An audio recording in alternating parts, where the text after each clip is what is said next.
Good evening, everyone. We have been doing this program on various phases. We have got Bites, we have got Ask Dr. Subra, and this one is the Football Doctor's main program where we bring in top speakers, people from the industry, not just theoretical people, but people who have done work and who are into it. And we started off last week. The topic was last week was 64 years of independence. What has Malaysian football achieved and what are the challenges ahead? We had Tuan Haji Bakri Ibni, the ex-national player. But today, the topic goes with the same tune, but with a twist. It says 64 years of independence. What has Malaysian football achieved thus far as a business entity? And the challenges that lie ahead. And we are going to look very specifically, although not tied down to the topic, very specifically about football business in Malaysia. And for that, I have a very good friend, a guy who has been well exposed to football business, football sponsorship, football, not only locally, abroad. I'll let him tell you guys on what he was doing and he currently is doing. And I don't think there's anybody else who suits the bill or who can actually talk about Malaysian football. He's very direct, he's very open. That's what I like about him. Now we have Yunus Zakariah from Terengganu. And hi Yunus, welcome to the program. Hi Subra, thank you for having me. No problem, my pleasure, man. Now, what I mean is, just take a couple of minutes to introduce yourself to the audience. Right. Yeah, please go ahead. All right, thanks. Thanks Subra, thanks for having me in the program. Really appreciate it. I do a lot of talk shows, but most of the time I'm the moderator. This time around, I get to speak more and I get to speak my mind. So really enjoying this already. Good. Thank you. Thanks again. Okay, to the audience, my name is Muhammad Yunus Zakariah. I am currently residing in Kemaman, Terengganu. I am the Director for Partnerships and Sponsorship Sales at IMC Sports and Entertainment. IMC Sports and Entertainment is a subsidiary of Impact Media and Communication, which is an advertising firm, which in the end of 2020 decided to venture into sports marketing. So upon that venture, they decided to rope me in, and my responsibility within the firm is to look into sponsorship sales. Sponsorship sales is something that I have been doing ever since I graduated from university, actually. I think the first gig that I had proper with football is together with Kevin Ramalingam. At that time, he was the CEO of the Red Warriors. And then from there on, I started, with different marketing agencies. I started agencies on my own, sold it, and then I retired early. That's why I moved to Kemaman.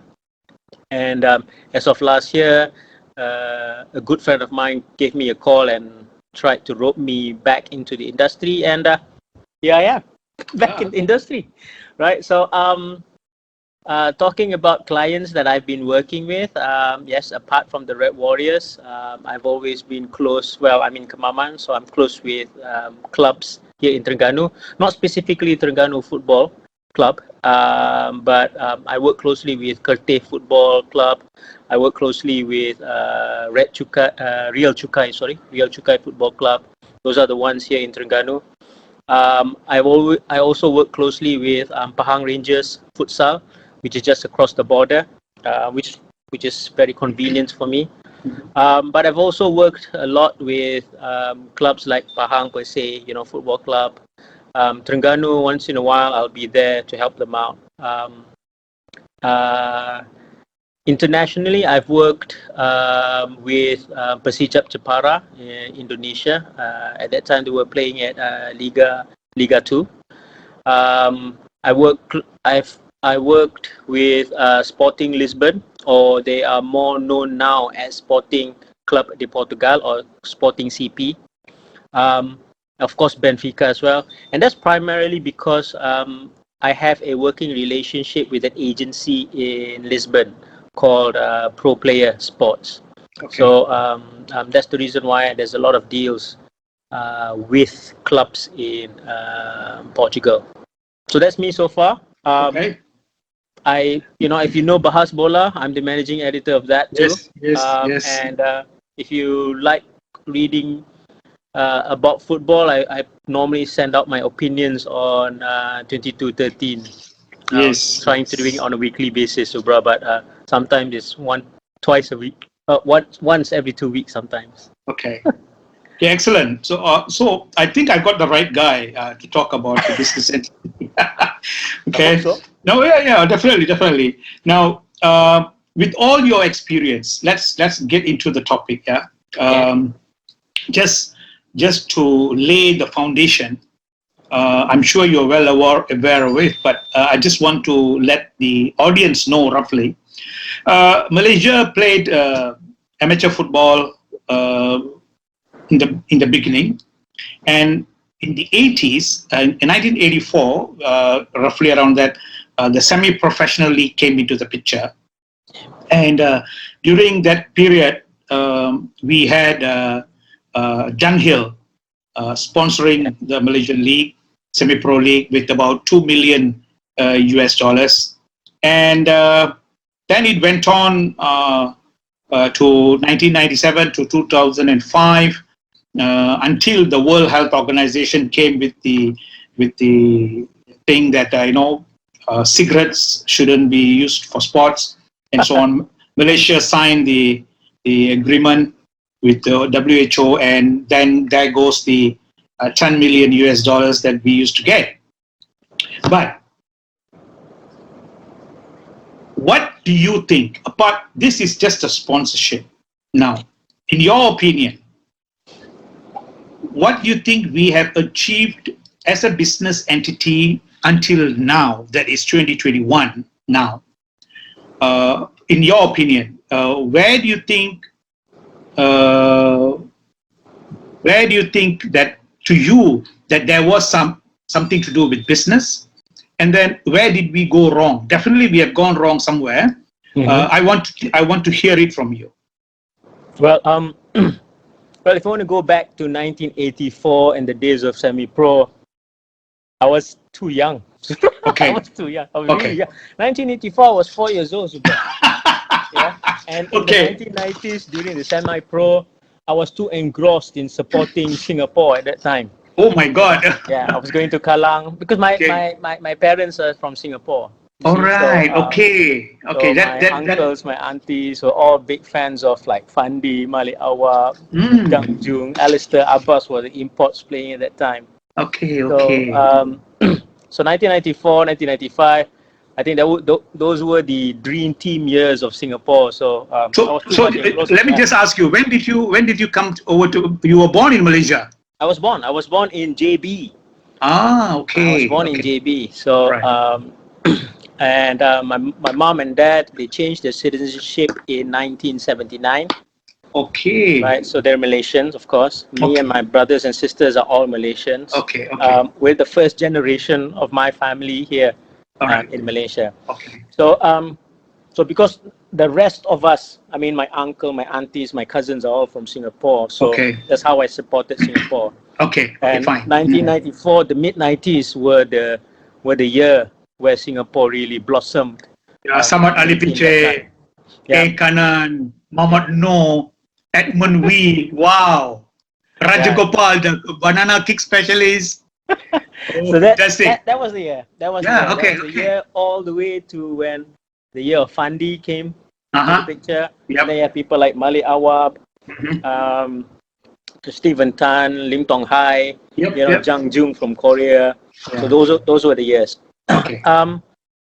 So if you ask me what do I think football in terms of its business was somewhat blooming then, I'm not really sure. Okay. What I know though is that right now what I see is that due to the privatization and the formation of at that time, the Football Malaysia LLP, FMLLP, Okay. I felt that there was a significant move in commercializing football and opening up to some kind of commercial ventures and participation from the private sectors. Okay. Right? I felt, to a certain extent, to this very day, I felt that Malaysia was at the stage of being semi-pro for a bit too long. Right? For me, I felt that semi-pro status should be a status whereby, it's transitionary. Okay. And there should be a plan back then to ensure that we move to a professional setup, sooner. Right? Okay. So that's why I've always said this to nearly everyone that I've met. Great, we have something like FMLLP, or right now it's called MFL. Okay. But it's something that I felt it should have been 10 years sooner. That's what I thought. That's what I feel. Okay, that means what you're trying to say is the MFL or FMLLP should have come much more earlier. Yeah. Definitely. Okay, we turned into professional in 1997, 96, 97, yeah? Now, I remember at that time working for a short period of time. I was sort of seconded from FAM to work in the license holder of Malaysian Professional League, yeah?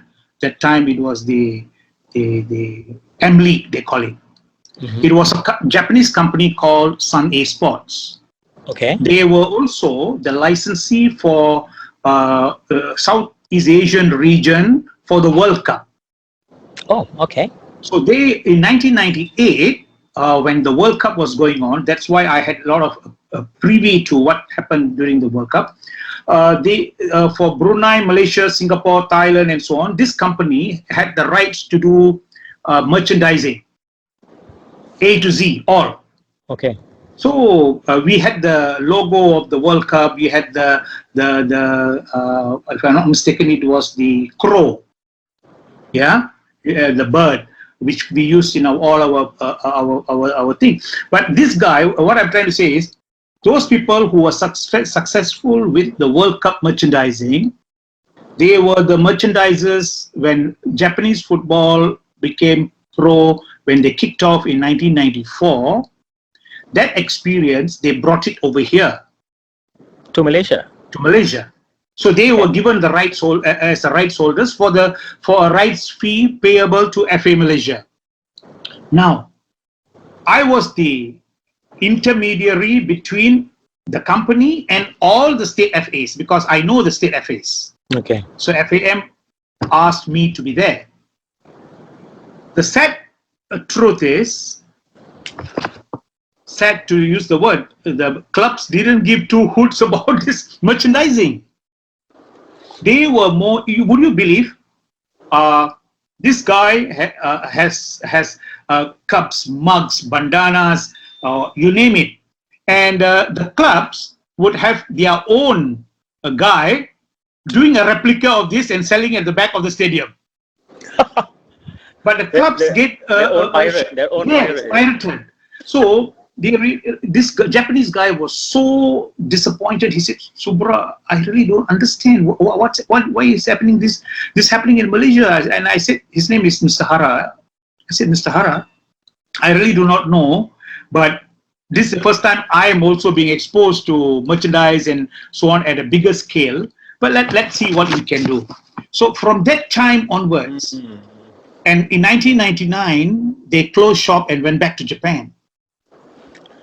Just 3 years, That is a real first-hand experience of failure of the business part of football from the merchandising and the licensing rights aspect of football. The clubs... And we're still experiencing it now.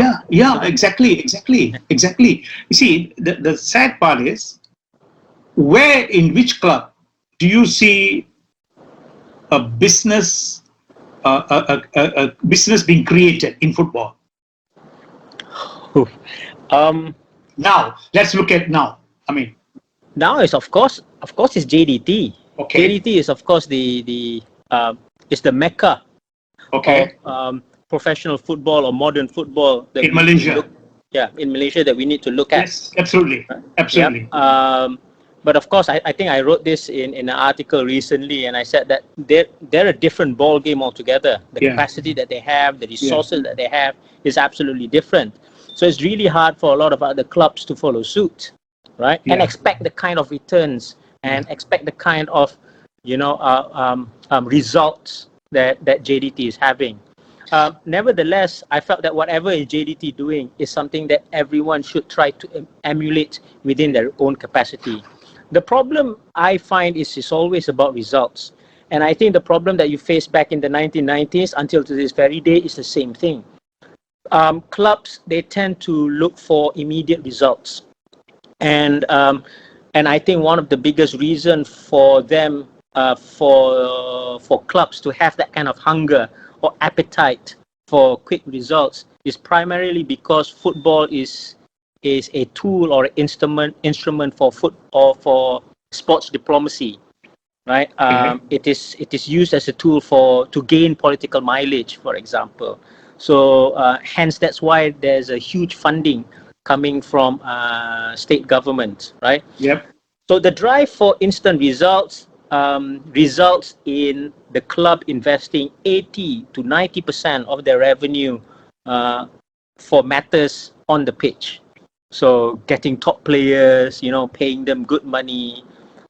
These are the things that come to mind because they want to acquire that quick results. Therefore, you look at the investment on off the pitch matters, right? Okay. For example, hiring the best people in marketing, hiring the best people in business, right? These are things that are not being invested at all sometimes. Okay. You go to one club and they'll probably have one chief marketing officer who's probably a greenhorn in the marketing industry, right? The guy is probably not from marketing. He's probably a graphic designer, for example, or someone whose sole responsibility is to manage the social media of the club. Yeah. Right. So that's a big problem here. The big problem here is education. Okay. And our Japanese friend who came over and tried to educate and tried to introduce merchandising strategies within the ecosystem failed primarily because the lack of education from our clubs. And I think it's the same problem that we're facing here right now to this very day.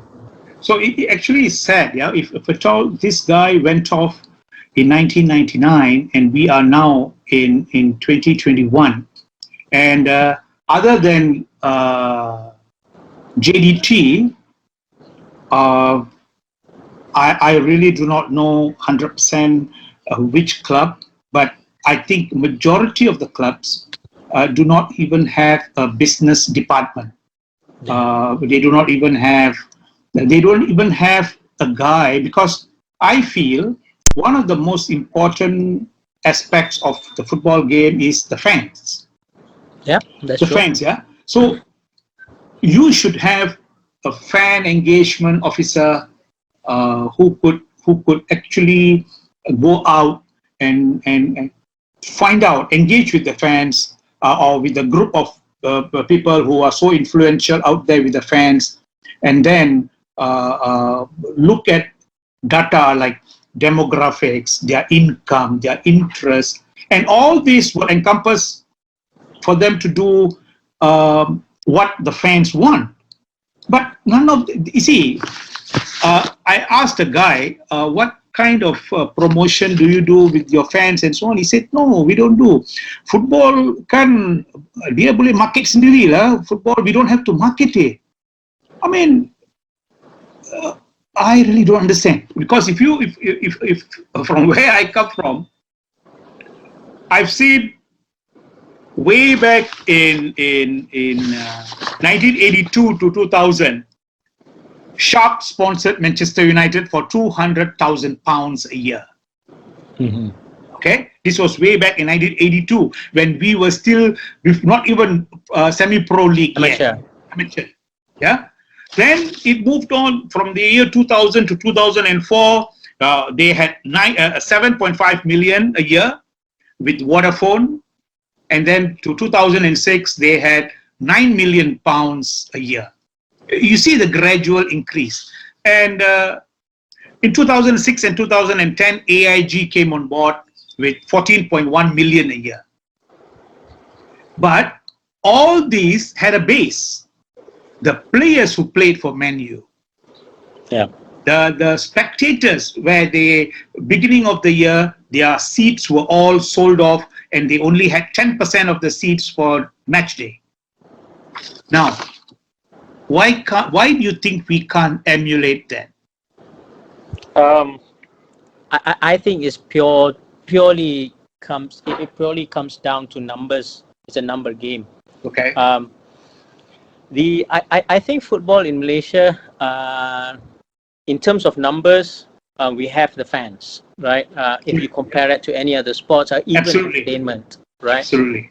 If Piala Malaysia final, the match is going to be aired on TV, 50% of the TV switched on at that night will be all directed towards watching the final of Piala Malaysia, right? That happened before, it happened many, many times. And Bukit Jalil is filled to the brim. Exactly. Yeah. Exactly. So that is the capacity we have. Yeah. Unfortunately, Subra, it's the type of fans that we have is quite problematic for commercial activities, right? For example, purchasing power. Purchasing power of the group of fans who are fond of local football is not as much in comparison to the group of fans who are much more fond of the English Premier League, for example. Yeah. So the purchasing power is an issue there as well.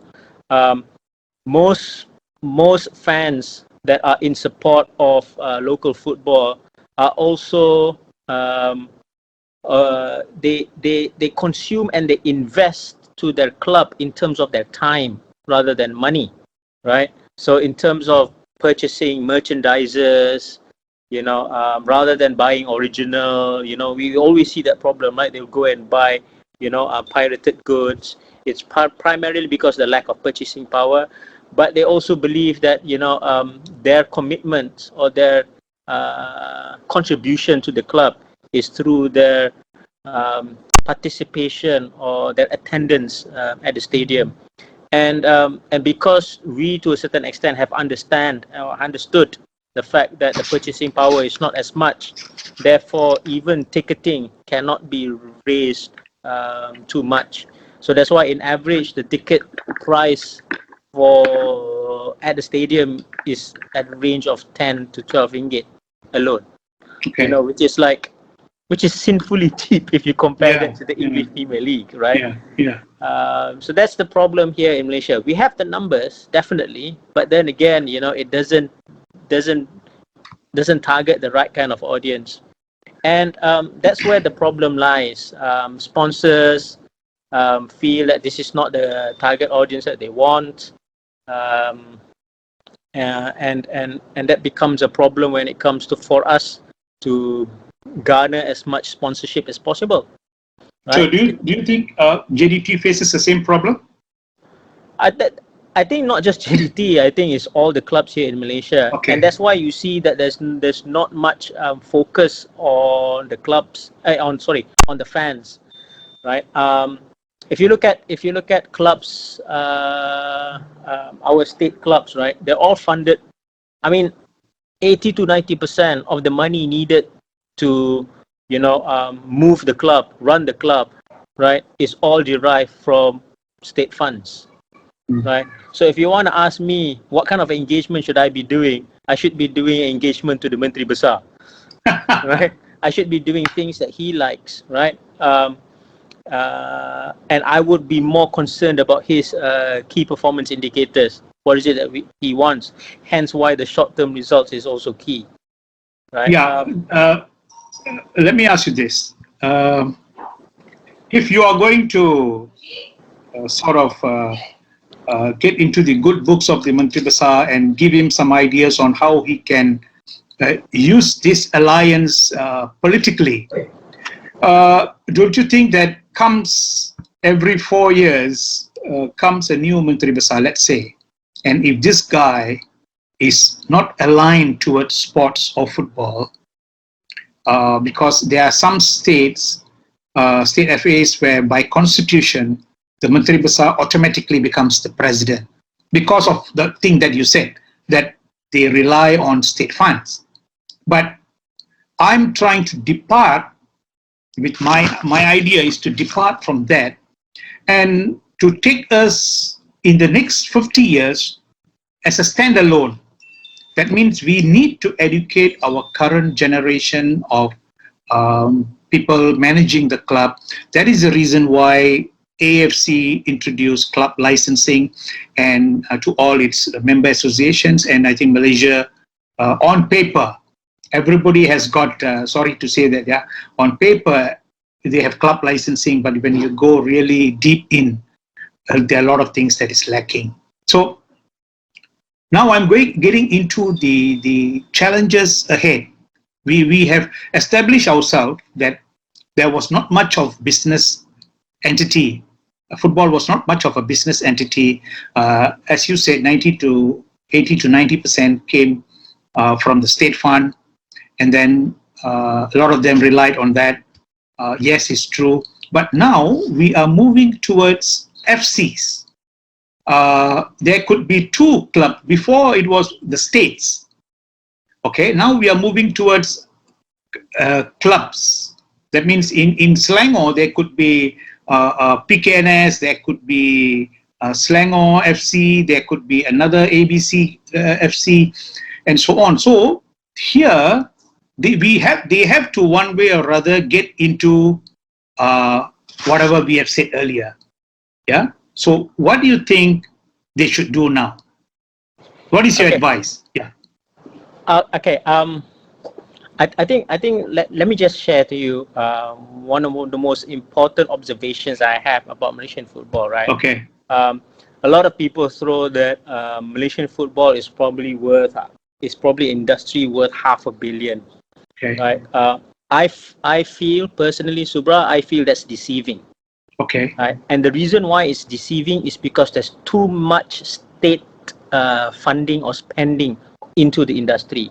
So when there's a lot of state funding into the industry, right, the industry's value or the money thrown into the industry becomes big, right? Mm-hmm. And the size, the sheer size of the industry, right, is not a true depiction of what the actual commercial value of the industry is. Okay. And it is not true because of the spending from state governments or federal government going into the industry. Okay. Right. Now, so that's why when I said that we look at the demographics, look at our fans, the amount of money that they can actually really contribute, right? I would say that whatever value that we derive now of the value of football, I would probably say 20% of it is something that purely comes from the industry alone. 80% of it is still state funds, right? Okay. And that deception is problematic for any kind of investment to come in, and it would also it would also disrupt the expectations. People tend to have big expectations, and when they invest into the game, but when they are already in the game, right, they realize that the kind of returns that they're getting is not as much, and it's all because of the deception due to hefty amount of state funding into the game. Right. Okay. Now, yeah, go ahead. Now, I think this is where we have a problem. We think that football is huge in terms of value, but if we purely remove state funding, if we rely entirely on ticketing, we rely entirely on private sponsorship, we rely entirely on merchandising, right? The big elements that make up commercialization of football, we realized that we wouldn't get much. We wouldn't have much to toy around with in the very first place, right? Okay. And because we're used to so much state funding being spoon-fed to us, right, without having to go and look for money, without having to invest in marketing as much, we tend to be stuck in this comfort zone, right? And realize that if we want to continue spending this kind of money, then the person that we need to speak to is the state government, right? And that's why the state government needs to be a bit more proactive and progressive in their sponsorship practice, which I'll talk later. But what I also like to share is that there's no problem with state having ownership of a club. Okay. I don't feel that there's a problem at all. I think if a state government decides that they want to own a football club proper, that means they invest X amount for X amount of shares or equity, I think that's not an issue whatsoever. I think they can continue doing that. Provided that this is properly listed, public listed. Yeah. Well, what do you mean public listed? That means the shares are all public listed, and the equity is majority share owned by the club, by the state, and then the other shareholders can even come on board. That means there is some football business. Yeah, proper. Proper. Yeah. That's the word, proper. But we do not have that. Well, we don't have that then, but we're slowly developing that that model. I think right now a lot of clubs are already privatized. All the clubs are already privatized.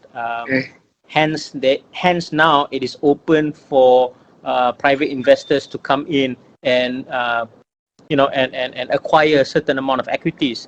I think the easiest way for clubs to generate income is through some kind of equity exercise. Okay. Right, where they sell a certain amount of shares either to a GLC of a state, okay, which already has that interest anyway. Okay. Or a foreign private equity firm. Okay, that's where I'm coming to now. What would interest a private entity to come on board? Well, of course, when a private equity firm comes in and wants to invest in a football club, they don't want to own the football club until 100 years, right? Okay. Or 50 years. I think for any private equity firm, I think the interest is to be a part of that company, have it grow, and then sell off back again, and then go to another short term. Short term, and go to another investment possibilities.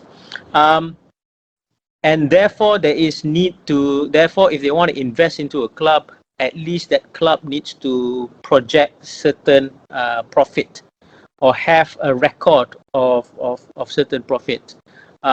If the club doesn't have that, then at least what they need to show is they need to show potential for profit, right? And potential for profit definitely lies in your fans, right? Okay. Yes. That means that whether the fans have the capacity to purchase tickets, to purchase merchandise, to participate in commercial activities, so that sponsors would be happy. These are the kinds of things that clubs need to project and illustrate to an investor, that if they can't make the profit now, or they do not have a record of profit for the past 10 years or 5 years, at least now, they should have some kind of projection of potential profit somehow. Now, my next question would be, what do you make out of football real estate?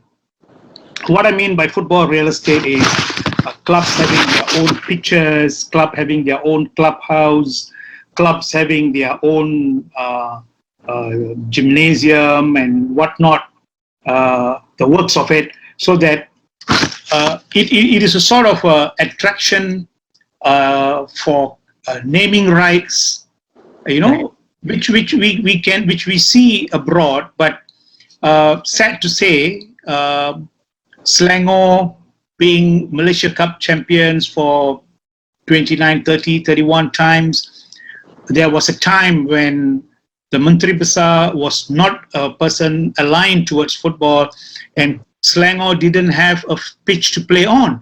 They went to Selayang, they came to KL. It's a sad part. I mean, a club which had stars like Mokhtar Dahari, Santok, Chin An, and so on, all the top names, Gani Minat, and so on, but suddenly they do not have a pitch to play. They shift from this padang to the next padang to the next padang. When they go in, somebody comes and says, "Oh, sorry, you can't use this field." Okay, boys, let's move on to the next one. I mean, that doesn't reflect. It's not a reflection of a professional club to the public. Yeah, of course, that's the reason why they get the Menteri Besar on board, so that there's a directive that this pitch is only for them. But I'm looking at it from a layman's point of view, from a businessman's point of view. When I come into a company, I want to see strength. I want to see everything in place so that I know my money will be well spent and I can get double that amount as a return in a longer run. Mm-hmm. So what do you think about this football real estate, which I've named it football real estate, property, pitches, and so on? What do you make out of it, looking at the Malaysian clubs? I think it's downright important, Subra. Okay, good. For them to have property of their own, okay, or shared property. Okay. When I was in Kemaman, when Rio Chukai and Kerteh FC came over to me, that's the first thing that I set to do. Right, okay. is to lease the. I think Rio Chukai now has a lease on the Mochili Stadium. Okay. Right, which they have maintained it very, very well. They repainted, and I heard that they're building I think a restaurant or a cafe. Excellent, it's a very good idea. Yeah. Yeah. Kerteh FC is doing the same thing. They also got a lease. Their idea is a lot bigger. They call it the Kerteh Sports City.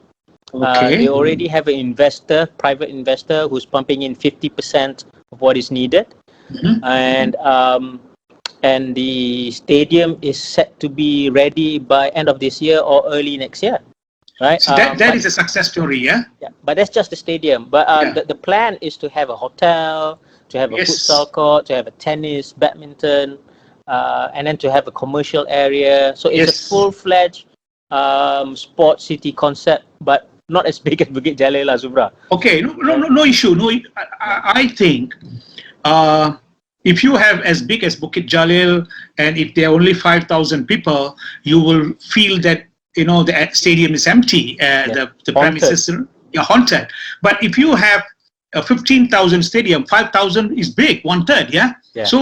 So it doesn't matter. What I'm trying to say is that facility that you have, whether you have football or no football, it should be vibrant. That means the income to the club doesn't only come on match days, but it should be also be coming out of rental, out of rights, and so on. That's even true. On a normal day. That's what I'm talking about. Football business, real estate. That's true. Clubs which have already, some clubs have been having Menteri Besars as their presidents for umpteen years. Don't you think the club, the Menteri Besar, I wouldn't blame him because he has got a lot of things to do, a lot in his hands, yeah? So, but the club, the general secretaries and the general managers or whoever they are, don't you think it is their duty to put a plan and say, YB, I think we need 10 acres somewhere. See, you could, when I went to Clairefontaine in France, it is 60 kilometers from Paris into the woods. And the bus was going and going and going, and we thought, hey, where the hell are they taking us into the woods? Suddenly comes to the gate, and the gate opens wide.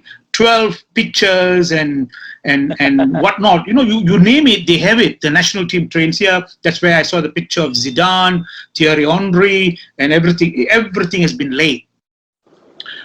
When I asked them why so far away from the city, they say when our boys train, when our players train here, we do not want them to go wandering. There's nowhere to go. Yeah. But the place itself, it's an excellent place.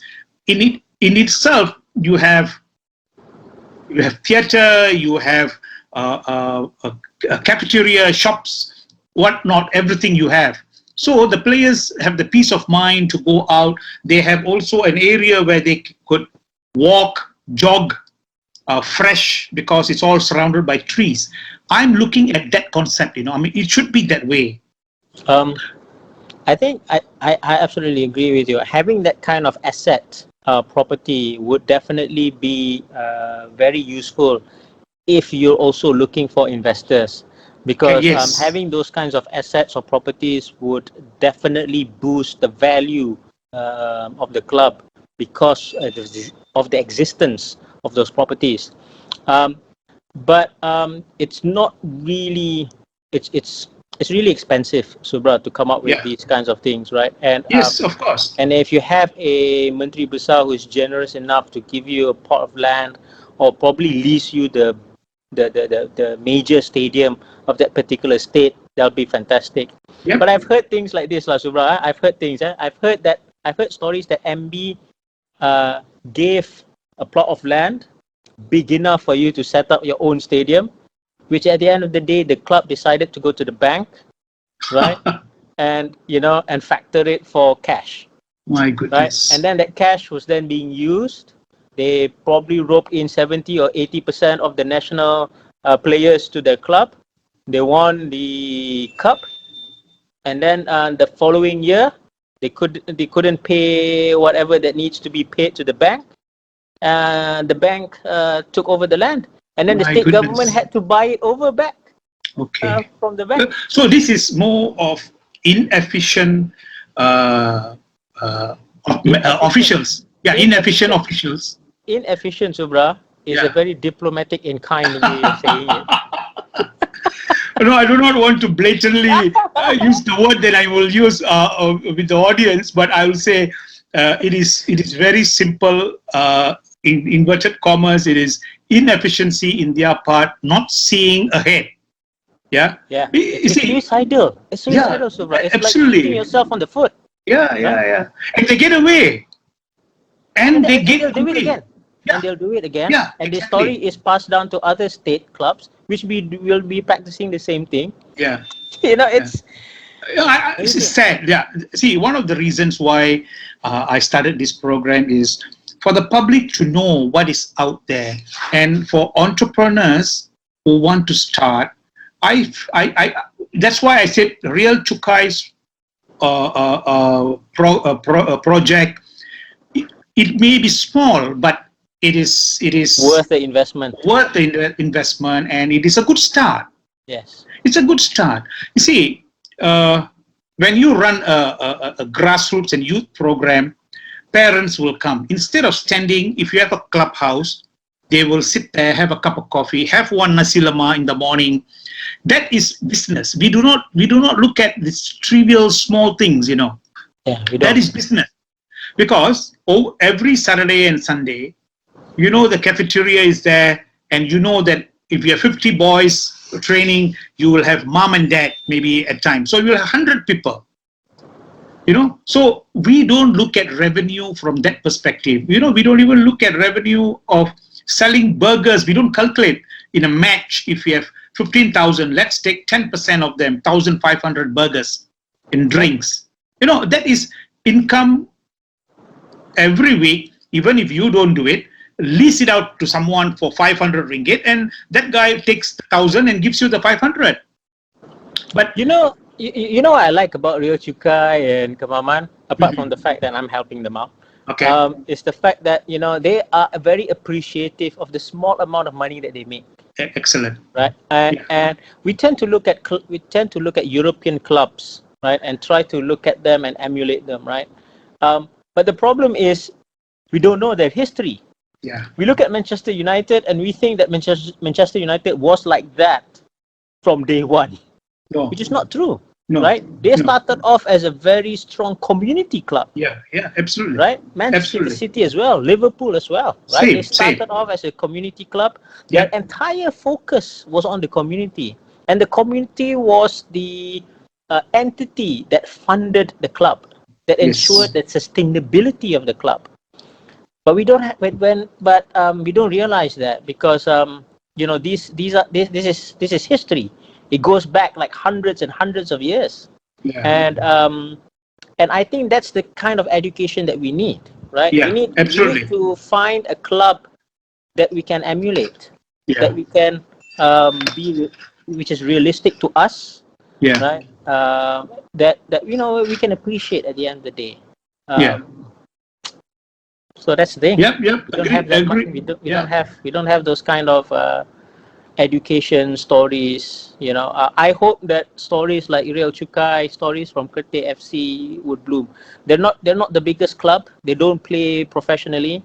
Kerteh FC, for example, they have contracts, even though they're an amateur club, but they have an amateur contract, or they treat their players like professionals. They have That's very good. They pay roughly around 300 to 500 ringgit a month for the players to get them to commit to training and matches as well. I think that it's small, 500 ringgit per month. If you compare it to a player who plays in Terengganu, right, who probably gets paid, let's say, 1,000 times more. Yeah. So it's very. This you said it right, and I totally agree with you that all this, the education starts from here. In fact, I am in the midst of. I've already done a working paper for an under-14 league, and in this under-14 league, one of the conditions is all players shall have a contract with the club. No club hopping halfway through unless it is the window of transfer window period. My idea is to train these young kids at a younger age to know that you are committed to the club. You got to play for the club. You don't hop because my dad says that I need to go and play in that club because my friend is there. No, you honor the contract. You finish it and then you're a free agent. So, like you said, that is an education. So what they are doing, they are on the right track. Don't seek to glorify in a short period. Nothing works in a short period. That one thing football clubs must understand. Nothing works. Yeah. As a professional foreign coach, when he comes in, he needs to see short term, because otherwise his head is in the chopping block. But yeah, because if you don't produce results, then you go. So he doesn't care about development. But we Malaysians, our clubs, we have to seriously think about development. Now, I will ask Ravi to play a tape, have a look, have a listen, and then we come back again. Okay, thanks. Kita tak perlu orang luar untuk mendapat hasil luar biasa. From the time in 2009 to 2011, and it's an interesting time where foreigners were banned from playing football here in Malaysia. And coincidentally enough, in 2009, we won the SEA Games. In 2011, we won it again. In 2010, we won the AFL Suzuki Cup. All right, we produced some of the best football when foreigners were not allowed to play. Okay, now I have a different view to what he has said. What do you make out of his statement? He feels that in the coming season, PJ City is not going to employ or take in any foreigners, because he says just like this season, yeah, just like this season. He says that they want to support the national team by playing all local players. What's your take? Well, I think if that's the objective, then that's great. I mean, if they're not going to take any import players, that would mean that the position of strikers then would be definitely open for local talents. Okay. And I think Shafiq Ahmad has just left JDT, announced today. Okay. So yeah, that would be a club that he would like to go, because that would ensure that he will have a guaranteed first 11 status there at the Okay. club. Um, but if you're talking about business, uh, I think having import players, there are certain values to it, right? Yes. Values, especially if I understand that Malaysia allows X number of players. I think 4 or 5 of foreign players in a Yeah. team. Uh, I think you don't necessarily have to have all 5 or 4 of these players. I think if PJ City could at least invest in one marquee player, a player that Absolutely. has a commercial name attached to it, Yep. try to bring in Carlos Tevez, for example, right? Okay. That would be great. That would be great Yeah. in terms of its commercial returns. Okay. Absolutely agree. I would do the same thing. I thought so. Um, uh, Giving players a chance, yes, we need more local players to play, but Malaysia should not be aiming for AFF Suzuki Cup and SEA Games, because I think we got to think much more higher.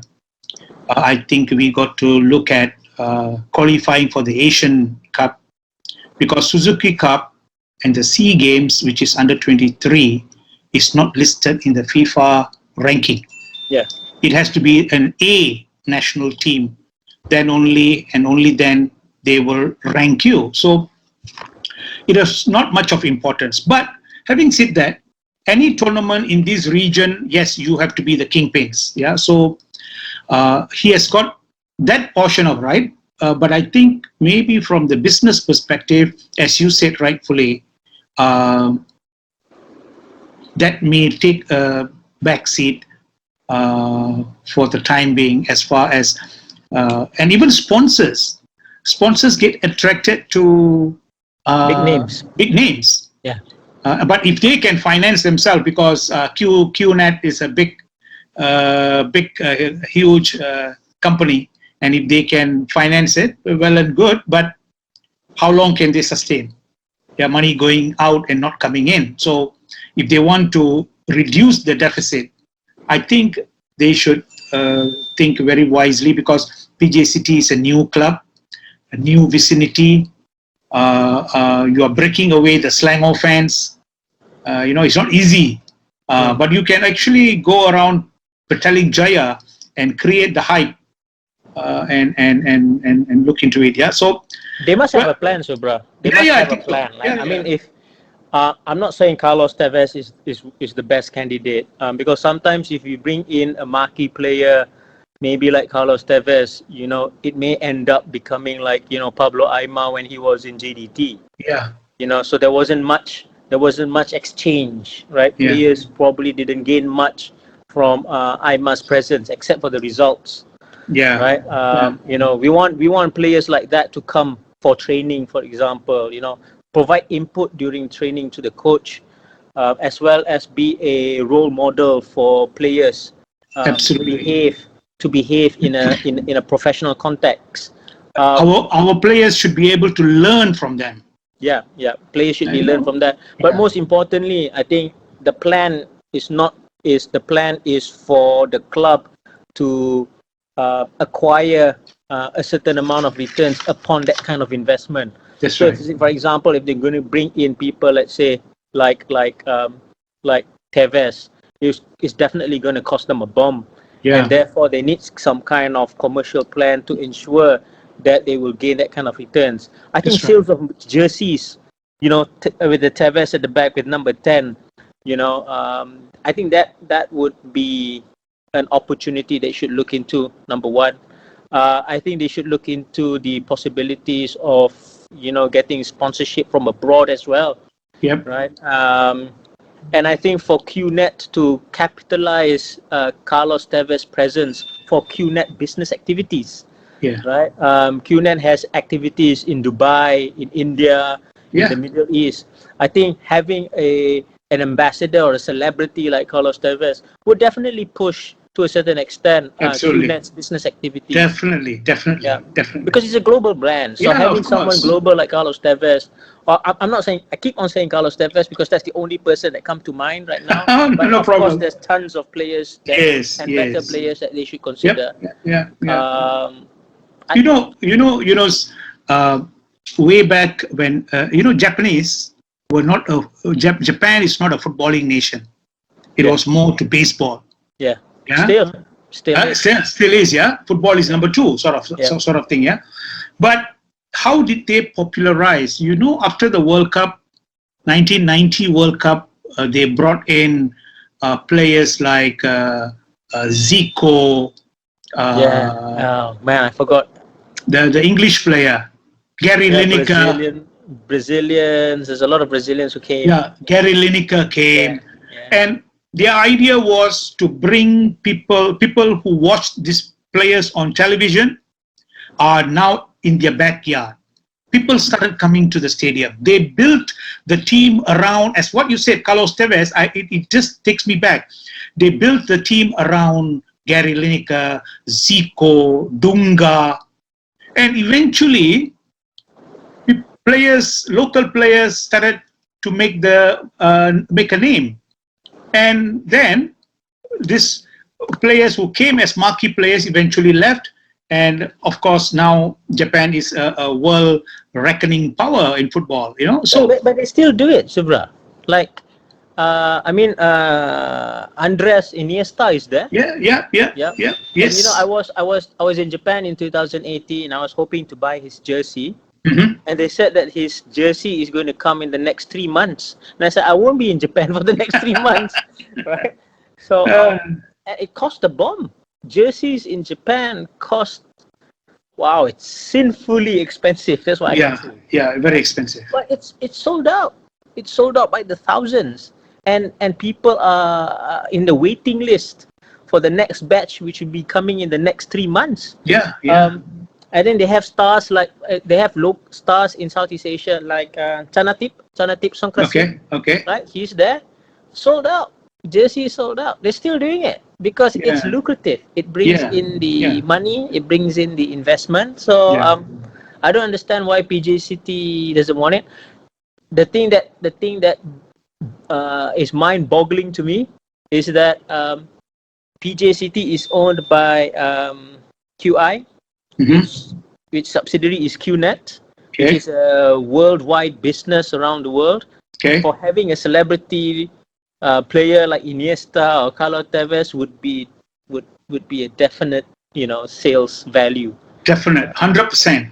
Yeah. Without hands down, you can say that. So I was taken aback when Dato' Iswaran made that statement. I do not know what was the story behind it, but in my group of friends, when they put it, they said, "Oh, it's fantastic. This is good. He's giving chance to all local players." So I asked them, "What do you think about the local? What about the business part of it? If they can finance it totally, well and good. But to popularize the game in PJ, because you are a new club, you need this kind of gimmicks at least for the time being." Yeah, that's what I felt. So I thought, and it's not a gimmick that is purely cost. Yes, it means it's not a gimmick whereby you don't make any kind of returns. It's a gimmick whereby you get returns in terms of course, PR returns, right? As well as those commercial returns. Yeah. They use PJ Stadium, MPPJ. And it has got a capacity of about 15 to 20,000. If you have this kind of players, you will have max. Even people like me who don't stay there in PJ would want to go and to the pitch, to the stadium, just to see him, because all the while you have seen him play in the telly, and suddenly the person is there in person, and you want to just go and have a look, for the fun of it as football lovers. So you can fill the stadium. I remember I shared with you a story with North Queensland Fury, which had Robbie Fowler signed up for 700,000 Aussie dollars, and out of the 16, 17 matches, he played about 3 or 4. But that money that you spent on him for a year, you can get it back from merchandise, from his rights, from his appearances in public places, companies, because we have an agreement with the companies to say that or whatever he signs for a watch company or whatever, it is 30% comes to the club. Yeah. So you get the return. So as I said, they need a plan. They need a plan. They need absolutely. a plan. Absolutely. I mean, they can rope in. It's not a total loss. Yep. You know, but they need a plan. And there are a lot of models and examples where this plan can work. Yeah, of course. And it doesn't run away. I mean, it doesn't digress from PJ City's agenda of wanting to focus local. Yeah, of course. You know, because you only have one foreign player, and that one foreign player is there to enrich the local talent. Absolutely. Right. So it's still what we say. They are still holding true to their campaign. Yeah, absolutely. That means from any angle you look at, it is a win-win situation. I don't think they will lose out, you know. Anyway, now, finally, we are towards the end. What do you think are the challenges that lies ahead from the business perspective from now on for Malaysian football? That includes clubs and so on. Your take on it? I think the greatest challenge is the business aspect of football. It has always been that challenge, right? The business. I mean, in terms of on the pitch or the technicalities of football on the pitch, I think that is something that we already have certain level of expertise and knowledge. Of course, Subra, there's always room for improvement, right? Yep. But of course, the knowledge that we have on the pitch is significantly greater than what we have off the pitch, right? Off the pitch knowledge is something what we need. Privatization initiatives that was kicked off and that was forced onto or force fed to our clubs last year has opened up ample amount of opportunities for these clubs to venture into a proper private entity, right, whereby they could acquire sponsorships and funding via many types of business initiatives. Okay. But I think the education aspect towards it needs to be there. I'm very grateful that Stuart is the new CEO at Malaysian Football League. Okay. I think Stuart, being the person who has a vast experience in sports marketing, working for Dentsu, and also having experience in football governance and in FAM, understanding the nuances and political dynamics of Malaysian football, I think he would have a good advantage in forwarding these business values within the clubs. A lot of people in my group, in my circle of friends, they always tell me, we need to change people. We need to kick out the old guns and bring in the new bloods. I've always valued people who have the experience, right? And I think there's a reason why I think a lot of people need to retain their position there, right? I think what they need is they just need some kind of education, awareness on managing modern football, and I think we can see it grow. We don't have to go to the extremes, but maybe in certain cases we do. Well said. Yes. Betul. No, I totally agree with you that you cannot just do away with the people who have had many years of experience, and when you say that, it also hits on me because we have been there for umpteen years, and then if they want us to go, but the thing is that the older generation must welcome change. Yeah. We must welcome change. We cannot stick to our guns and say, no, this is what I did 30 years ago, and I think it'll apply now. The modern generation of people are a bit different. The millennials are a bit different, the way they do things, and it might not fit, but we have to adjust, adapt, and move on. Yeah, that is the thing. I like the thing that you said, education. When I started the professional certificate in football business management program with University Malaya, and I went to FAM and I told all football clubs, send your marketing people, because the people who come and lecture, people like Stuart come on board.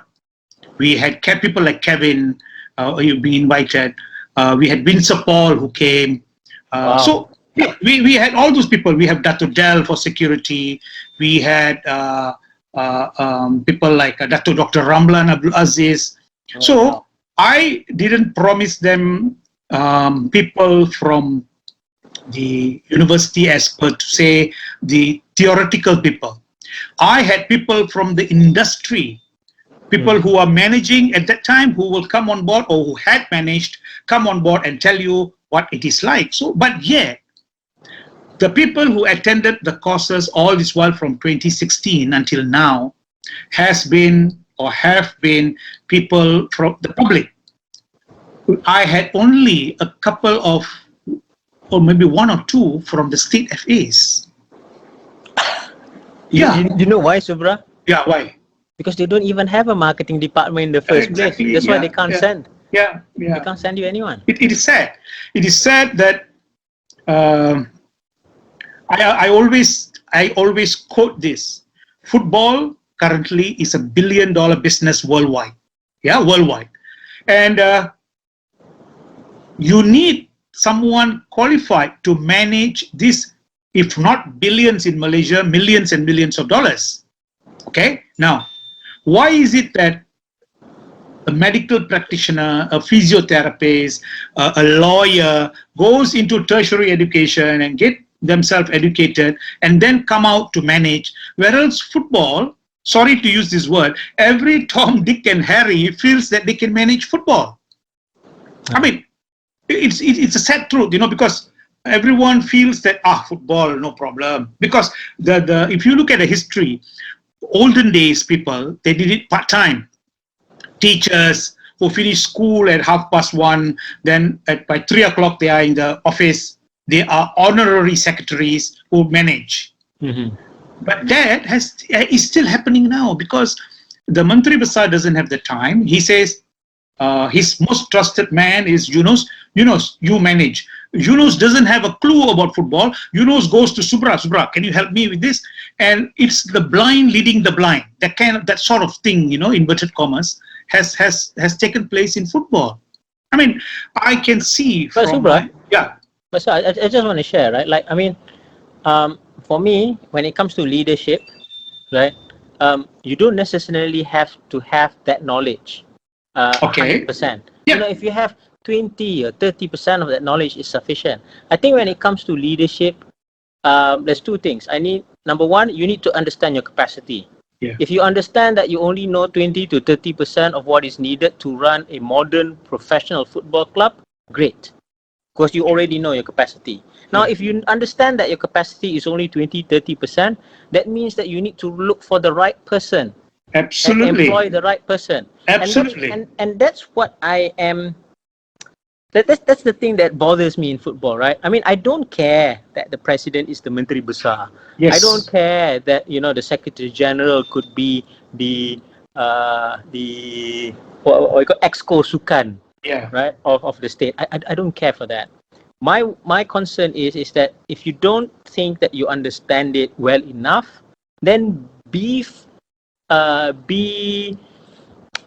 sensible enough to invest in your backroom staff. Yep. Right? Absolutely. Bring in the right people. Absolutely. Bring in you, for example, or bring in other people that has that kind of knowledge into the club to help you run matters related to the business aspect of football. Absolutely. I totally agree. You don't need to have a master's or PhD. Yes, you don't need. Yeah, you just need to be truthful to yourself. Yeah, this is a team team game. Yeah, this is a team effort.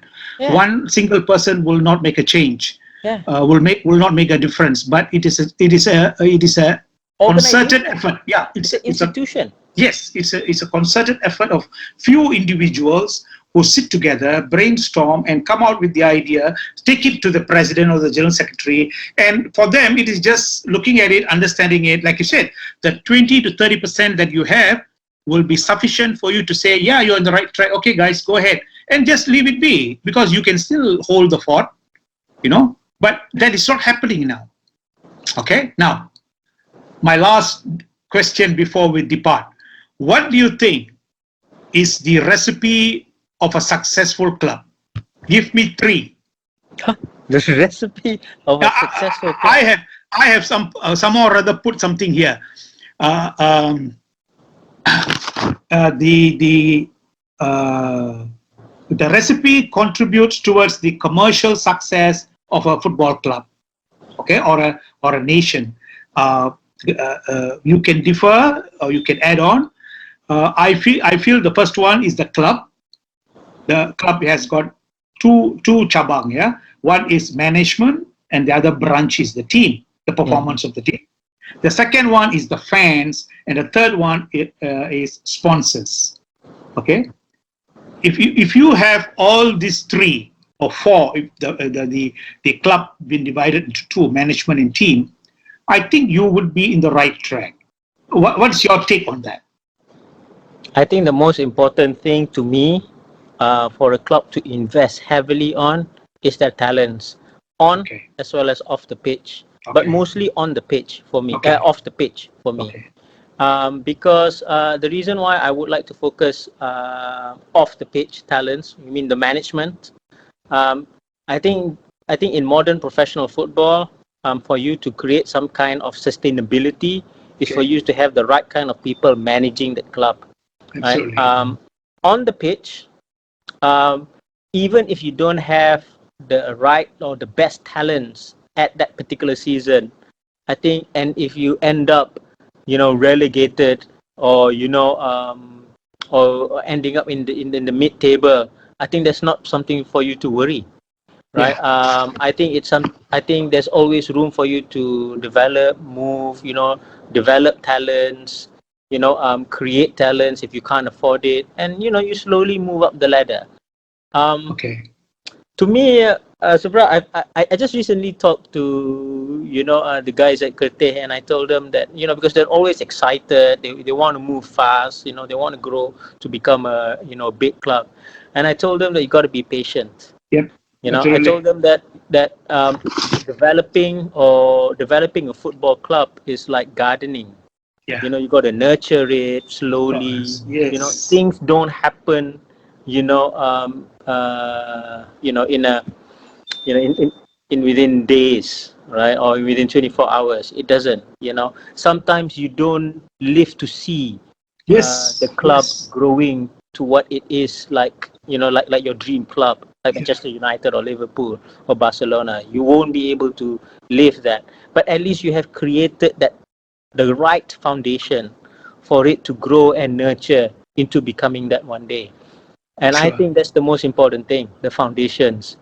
You have the right talents will know that the fans or I would rather call it community. Because for me, when I talk about small clubs like Kerteh, which is from Kerteh, or Real Chukai, which is from Chukai, I always told them to focus on the community within that. Right? Don't bother about the whole state of Terengganu. Don't even be bothered about the district next to you. I think it's the community closest to you that you really need to pay attention to. Always go out, do loads of activations as much as possible, so that the community could see their image in you, right? And that is where you create a sense of belonging among the community. And when you create that kind of sense of belonging, whether the club wins or whether the club loses or whether the club gets relegated, they will always be there for you, filling the seats in your stadium. Good point. Okay. Now we have come towards the end. Your departing words. My departing words is be patient. You know, I think there's a lot of. I mean, when I'm semi-retired, I have so much time spending at the backyard gardening. Okay. And gardening has taught me. Oh, I do that. I do that too. Has wizened me a lot, Subra. Okay. I think football has got the same criteria, characteristics, Life. you know. It's not just football, life. Yeah, exactly. So, Yunus, thank you very much for your time. Thanks, Subra. Thanks for having me. Valuable inputs that you have given. This will not be the last. I'll be coming at you again for another topic. I enjoy having you in my show. Yeah, definitely. Let's. I've got a string of topics. Let me chat with you off record, off air, and then we'll come back again.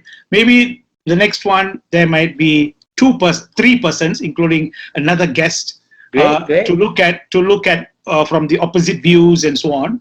Like I said, this is no holds barred.